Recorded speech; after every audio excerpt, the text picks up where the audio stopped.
바리새파 사람들과 사두개파 사람들이 예수를 시험하려고 하늘에서 오는 기적을 보여달라고 요구하였다. 예수께서 대답하셨다. 당신들은 저녁에 하늘이 붉은 것을 보면 내일 아침에는 날씨가 좋겠다고 하고, 아침에 하늘이 붉고 흐린 것을 보면 그날은 종일토록 날씨가 굳을 것이라고 예측하오. 이렇게 하늘을 보고 날씨는 분별하면서도 어째서 시대의 징조는 분별할 줄 모르는 것이오. 악하고 믿음이 없는 이 세대가 기적을 요구하지만 나는 요나에게서 일어났던 기적 외에는 보여줄 것이 없어. 이 말을 하신 후 예수께서 그들을 남겨둔 채 떠나가셨다. 제자들은 갈릴리 호수 건너편으로 건너간 후에야 빵을 가져오는 것을 잊었다는 것을 알았다. 그때 예수께서 말씀하시길 정신을 차리고 바리새파 사람들과 사두개파 사람들의 누룩을 조심하라 하셨다. 제자들은 자기들이 빵을 가져오는 것을 잊어버렸기 때문에 예수께서 그런 말씀을 하시는 것이라고 생각하였다. 예수께서 제자들의 생각을 아시고 말씀하셨다. 믿음이 적은 자들아, 왜 먹을 것이 없다고 걱정하느냐? 너희가 아직도 깨닫지 못하느냐? 내가 빵 5덩어리로 5,000명이나 먹이지 않았느냐? 뿐만 아니라 다 먹고도 몇 광줄이나 남지 않았느냐? 또 내가 4,000명을 먹였을 때도 다 배불리 먹고도 얼마나 남았는지 기억하지 못하느냐? 그런데도 내가 먹을 것에 대해 말하였다고 생각하느냐? 다시 말하지만 바리새파 사람들과 사두개파 사람들의 누룩을 조심하여라. 그제야 제자들은 예수께서 말씀하신 누룩이 바리새파와 사두개파 사람들의 잘못된 가르침을 뜻한다는 것을 깨달았다. 아멘. 하나님의 말씀입니다. 하나님께 감사합니다.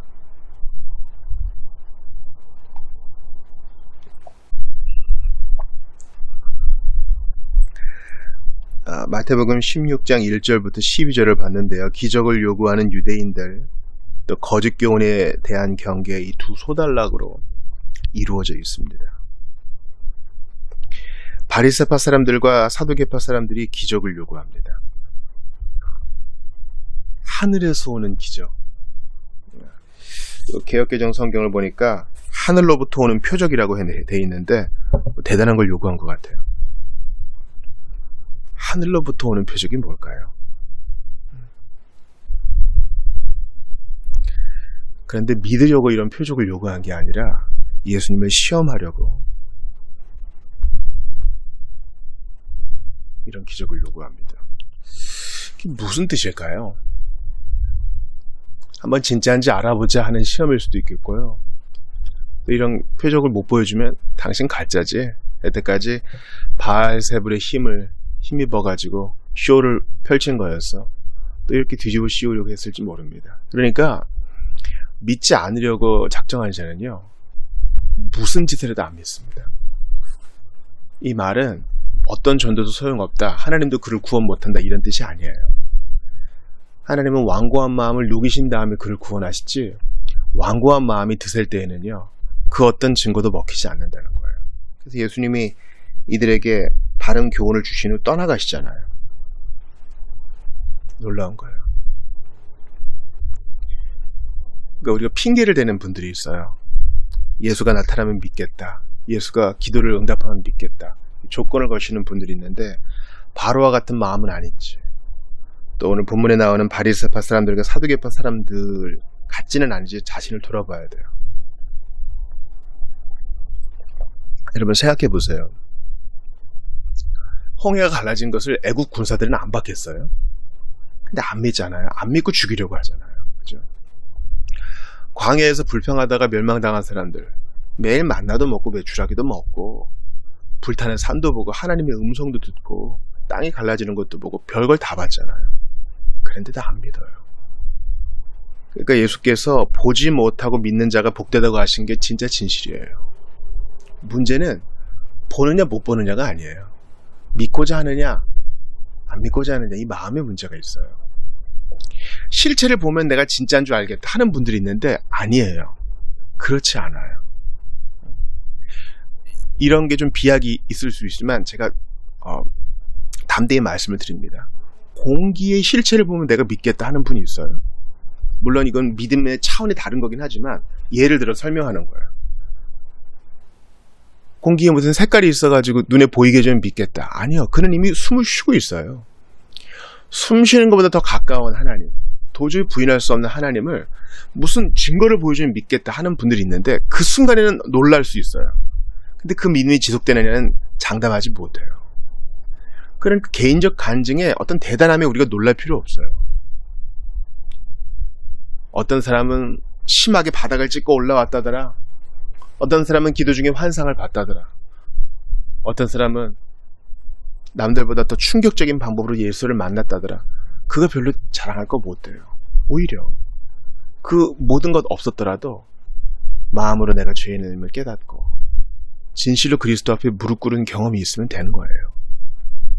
바리새파 사람들과 사두개파 사람들은 평소에 안 친해요. 바리새파 사람들은 전통을 중시하고 죽은 자의 부활을 믿고 그렇습니다. 구약성경 전체를 받고요. 그런데 사두개파 사람들은요, 죽은 자의 부활 안 믿어요. 내세도 안 믿어요. 성경도 모세 오경만 믿어요. 그리고 권력자들이에요. 그러니까 이제 이른바 선비처럼 고생을 하면서도 도덕적인 본을 보이는 바리새파 사람들하고는 척을 두는 거죠. 그런데도 예수를 반대하는 일에는 하나가 돼요. 여러분, 세속 권력자들이요, 예수 믿는 신앙을 반대하기 위해서 하나가 돼요. 헤롯과 빌라도가 하나가 된 것처럼 말입니다. 예수님이 이들의 그 의중을 꿰뚫어 보셨어요. 저 같으면 믿든 안 믿든 봐라, 진짜지 하고 기적을 보여줄 텐데 주님은 그들의 마음을 아셔요. 그 완고함을 아셔서 그것을 교정해 주십니다. 하늘을 보고 날씨는 분간할 줄 알면서 왜 시대의 표적은, 시대의 징조는 분별할 줄 모르느냐. 이 시대의 징조가 뭐예요? 이사야와 예레미야와 에스겔이 예언한 그 선지자가 나다. 그 선지자가 예언한 메시아가 바로 나다. 이게 시대의 표적이다. 내가 눈먼 자를 눈뜨게 하고 벙어리를 말하게 하고 죽은 자를 일으키지 않았느냐. 내 기적의 대단함이 아니라 이게 진짜 예언이 이루어졌음을 말해주는 시대의 표적인데 그건 모르고 계속 증거만 요구하는 거예요. 그러니까 여러분, 마음이 삐뚤어진 사람들은요, 어떻게 할 수가 없어요. 예수님과 같은 방향을 취해야 돼요. 정보를 주고 떠나야 됩니다. 그리고 때가 될 때를 기다리며 눈물로 기도해야 돼요. 이런 사람들이 우리 주위에 너무 많지 않아요? 우리 가족 중에도 있지 않아요? 우리 친구 중에도 있어요. 내가 수십 년째 복음을 전하는데 계속 튕겨내는 사람이 있어요.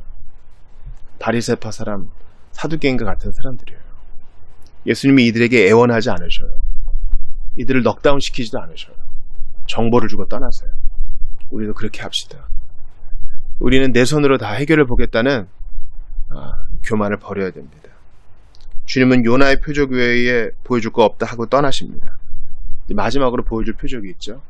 요나가 물고기 뱃속에 3일 있다가 육지로 나온 것처럼 예수님은 죽으신 후 사흘간 무덤에 계시다 부활할 것입니다. 그거 안 믿으면, 즉 선지자로부터 예수님의 말씀으로부터 배우지 않으면 그 어떤 기적도 소용없다는 거예요. 여러분, 저도 잘 알아요. 기적을 많이 경험한 사람이 있어요. 레파토리처럼 입에 붙이고 있죠. 예수 믿고 가정 경제가 일어났다. 부도난 게 해결됐다. 죽을 병에서 살아났다. 중요한 건 지금이에요. 그 체험이 아니라 지금 마음으로 주님께 얼마나 붙들려 있는가. 얼마나 지금 마음으로 주님께 겸손히 매달려 있는가. 이게 중요합니다. 그럼에도 불구하고 지금 믿고자 하는가.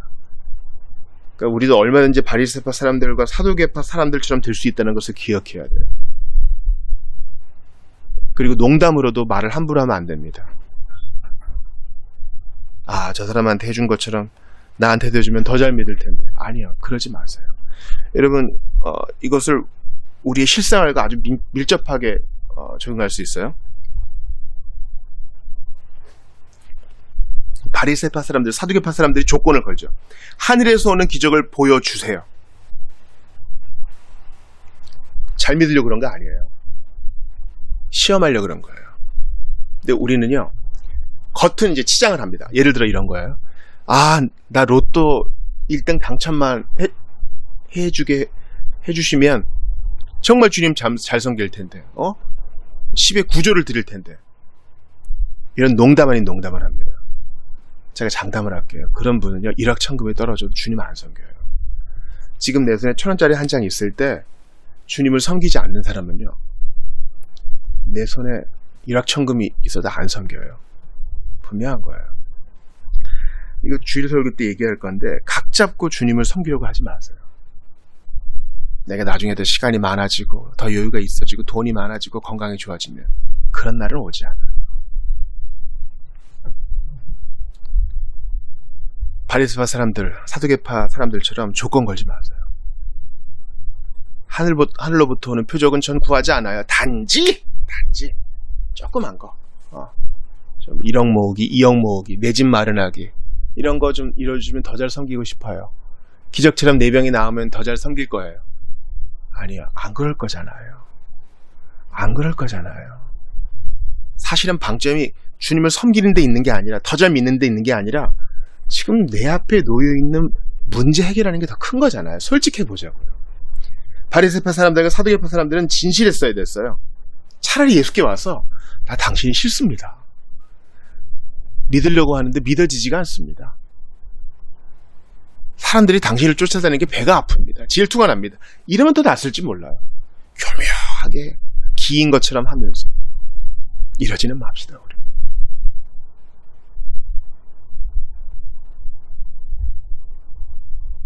여러분, 대단한 표적이 없어서 주님을 잘 섬기는 사람들이 있어요. 우리도 그 뒤를 따라갑시다. 시대의 표적이 지금 넘치지 않아요? 환경이 무너지고 나라가 무너져가고 있고 힘의 균형이 무너져가고 있어요. 이때 주님을 섬겨야 돼요. 주님은 언제 다시 오실지 모르는데 우리가 언제까지 유유자적하고 있어야 되겠습니까? 언제까지 하나님의 자녀임을 망각한 채 세상 사람들처럼 살아야 되겠어요? 정신을 차려야 됩니다. 이미 증거는 차고 넘쳐요. 시대의 표적이 차고 넘치는데 우리는 아집에 쌓여있고 고집에 쌓여있고 이기주의에 쌓여있어요. 주께서 우리에게 경각심을 주시기를 바랍니다. 주님은 갈릴리 호수 건너편으로 건너가십니다. 그때 제 아들은 딴소리를 하고 있죠. 아이고, 그때 많이 남은 거 7강줄이 이거 가져왔어야 되는데 안 갖고 왔다. 왜 이런 얘기를 합니까? 바리새파 사람들과 사두개파 사람들의 누룩을 조심하라. 아유, 빵 못 가져온 거 아셨나? 이게 어떤 상황인지는 잘 모르겠어요. 근데 아무튼 제 아들이 잘못 이해한 것은 확실해요. 단지 그냥 먹을 양식 때문에 전전긍긍하는 걸 보고 예수님이 제 아들을 꾸짖으시죠. 믿음이 적은 자들아. 이거 어디서 많이 본 얘기 아니세요? 믿음이 적은 자들아.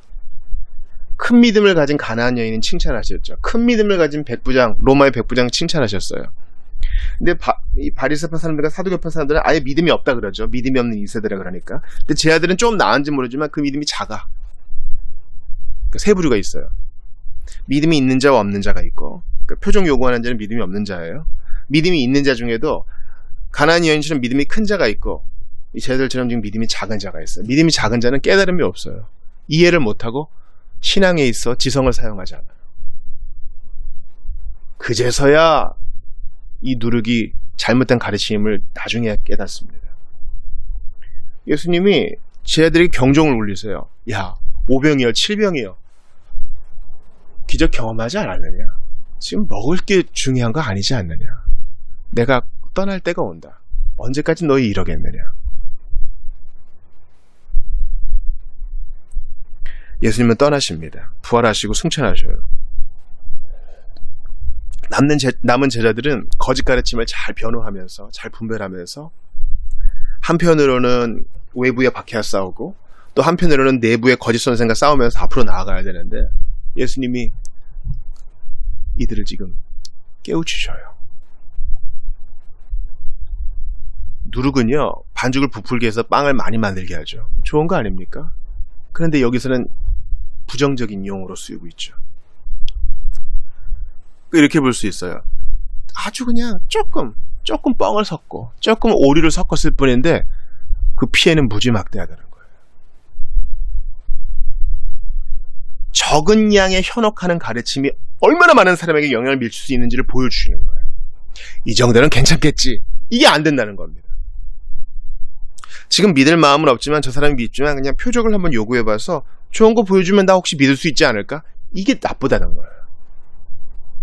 나의 위선을 감추고 도와달라고 하지 않고 뻗대는 그 누룩이 문제라는 겁니다.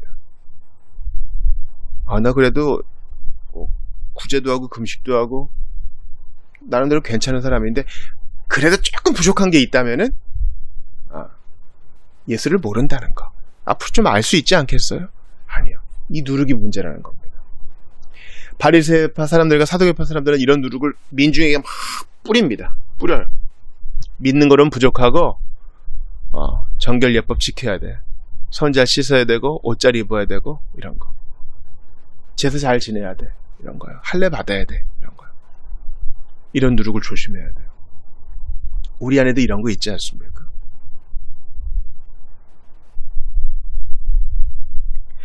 바리새인과 사두개인들의 그 오도하는 가르침과 우선순위들이 많은 사람을 어긋난 길로 이끕니다.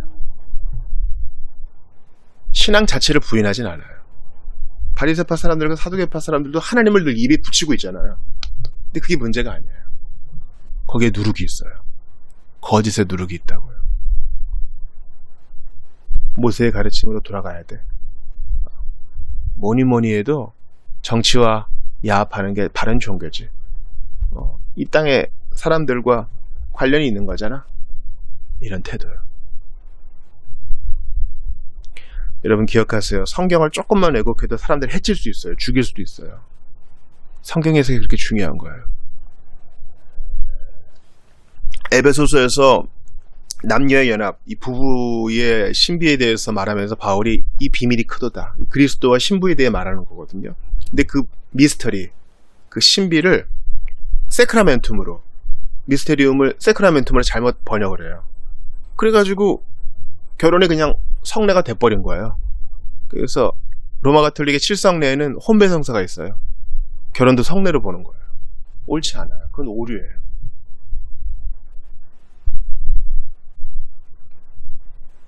내가 하는 이런 작은 잘못이 누군가한테 영향을 미칠 수 있겠어? 아무도 안 봤잖아.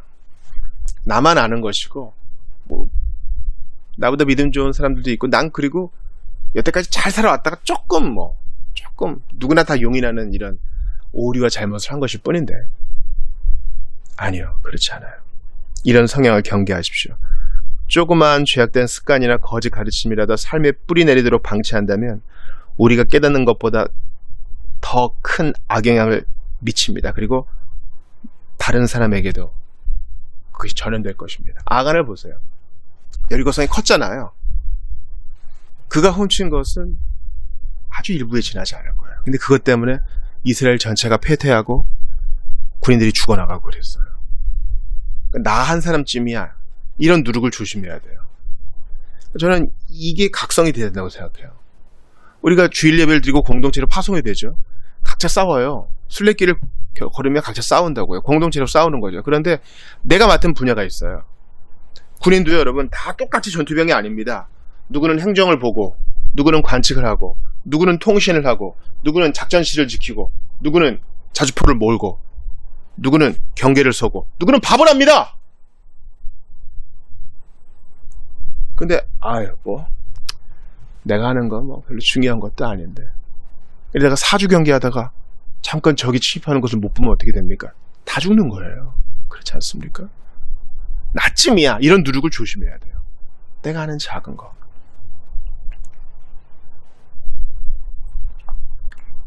자, 여기 취사병이 있습니다. 근데 본인이 지금 열등감이 있어요. 나는 실제로 무기를 잡는 것도 아니고 나가 싸우는 것도 아닌데 밥하는 거 누가 해도 하겠지 하다가 식자재를 잘못 손질했어요. 위생에 문제가 생겼습니다. 그 배식을 받은 모든 장병들이 다 탈이 났어요. 배앓이를 한단 말이에요. 나쯤이 하는 태도 때문에 전투력이 다 낮아졌죠. 그때 적이 쳐들어오면 어떻게 됩니까? 전투력이 없는데 어떻게 싸우겠어요? 여러분 기억하세요. 우리가 한 개인으로 파송받아서 싸워나가는 그 영역이 다 중요해요. 내가 유혹받습니까? 그것을 이겨내는 게 우리 공동체의 건강이에요. 이해가 됐어요?